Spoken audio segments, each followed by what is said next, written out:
Hello دوستو، السلام علیکم۔ آج کی ویڈیو میں ہم بتائیں گے دین اسلام میں جو 5 راتیں بڑی فضیلت والی سمجھی جاتی ہیں وہ کون کون سی ہیں۔ آج ہم بتائیں گے اس کے بارے میں۔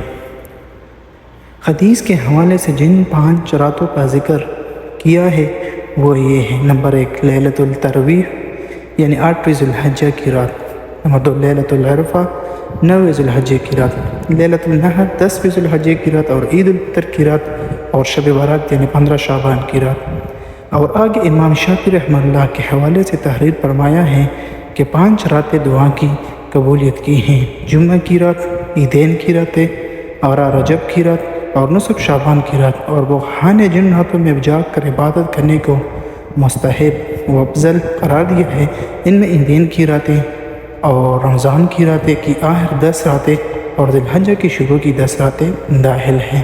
جی دوستو، اگر ویڈیو اچھی لگی ہو تو یوٹیوب چینل کو ضرور